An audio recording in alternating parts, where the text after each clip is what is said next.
Hello আমার সম্মানিত viewer, friend, family সবাইকে মা কিচেন এ স্বাগত জানাই। আপনাদের কাছ থেকে একটা subscribe, like, comment and share আশা তো করতেই পারি। আপনাদের অনুপ্রেরণা আমাদের পথ চলা।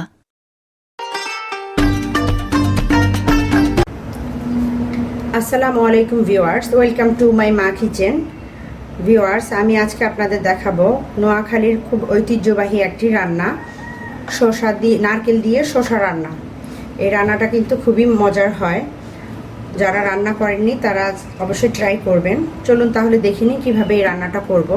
আমি একটা প্যানে তেল দিয়ে দিয়েছি। এবার এর মাঝে দিয়ে দিব আমি 5-6টা কাঁচামরিচকে এভাবে মাঝখান দিয়ে একটু চিড়ে নিয়েছি। সাথে দিয়ে দিব একটা পেঁয়াজ। পেঁয়াজটা ভাজা হয়ে গেছে। এবার এর সাথে আমি দিব রসুন বাটা, 1 চা চামচ পরিমাণ রসুন পেস্ট দিচ্ছি, 1/2 চা চামচ পরিমাণ আদা বাটা। মশলাটাকে একটু ভেজে নেব। এবার এর সাথে দিব আমি হলুদের গুঁড়ো, 1/2 চা চামচ পরিমাণ হলুদ গুঁড়ো, 1/2 চা চামচ পরিমাণ লাল মরিচ গুঁড়ো। হলুদ মরিচের গুঁড়োটা এই সবজিতে কম দেওয়া হয়, এতে করে কালারটা সুন্দর হবে। যদি খুব বেশি হলুদ মরিচের গুঁড়ো দেওয়া হয় কালারটা খুব লালচে হবে, দেখতে ভালো লাগবে না। এবার এই মশলাটাকে কষিয়ে নেব, কিছুটা পানি অ্যাড করব।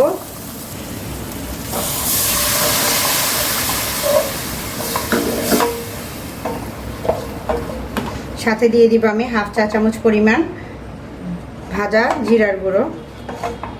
এবার এই মশলাটাকে ভালোভাবে কষিয়ে নিচ্ছি। ভিউয়ার্স, দেখতে পাচ্ছেন মশলাতে তেলটা উপরে ভেসে উঠেছে। এবার এর সাথে আমি শসা অ্যাড করব। শসাগুলোকে আমি আগেই কেটে এভাবে পিস পিস করে কেটে আমি ধুয়ে রেখেছি। সাথে আমি একটা আলু দিয়েছি। এবারে এই সবগুলোকে দিয়ে দিলাম, দিয়ে আমি ভালো করে মিক্স করে ঢেকে দেব। শসাগুলোকে ভালোভাবে কষিয়ে নিতে হবে। এবার মিডিয়াম হিটে আমি এটা ঢেকে রাখবো।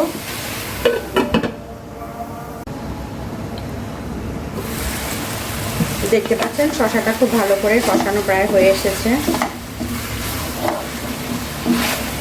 এই পর্যায়ে আমি দিয়ে দিচ্ছি লবণ, স্বাদ মতো লবণ দিয়ে দেব। এবার যেই নারকেলটা, এখানে আমি এক কাপ পরিমাণ নারকেলকে আমি পেস্ট করে নিয়েছি ব্লেন্ডারে, এটা দিয়ে দিচ্ছি সাথে।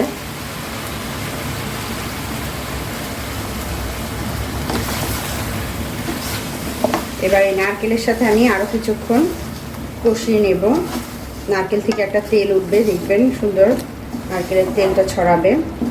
এই নারকেলের রান্নাটা কিন্তু খেতে খুবই মজা। শসা আমরা বিভিন্নভাবে মাছ দিয়ে দিয়ে রান্না করে থাকি, কিন্তু নারকেল দিয়ে ট্রাই করে দেখবেন, ভিন্ন ধর্মী একটা টেস্ট পাবেন। ঢেকে দিব আরও কিছুক্ষণ।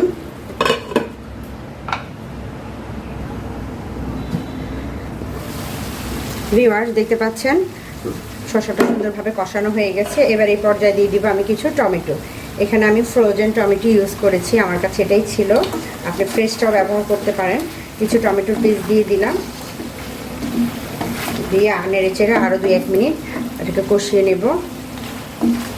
এরপরে আমি দেখাচ্ছি। ভিউয়ার্স, এবার আমি তরকারিতে পানি দিয়ে দিচ্ছি।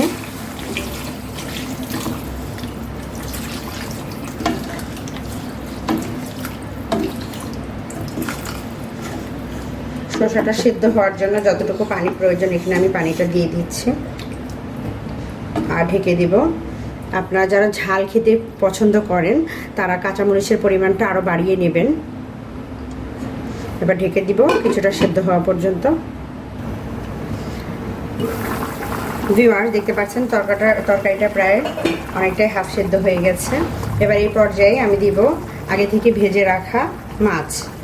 এখানে আমি একটু লবণ, হলুদ, মরিচের গুঁড়ো সামান্য পরিমাণ দিয়ে মাছগুলো একটু ভেজে রেখেছিলাম। আপনি চাইলে এটা চিংড়ি মাছ দিয়ে, ইলিশ মাছ দিয়ে, যে কোনো মাছ দিয়ে রান্না করতে পারেন।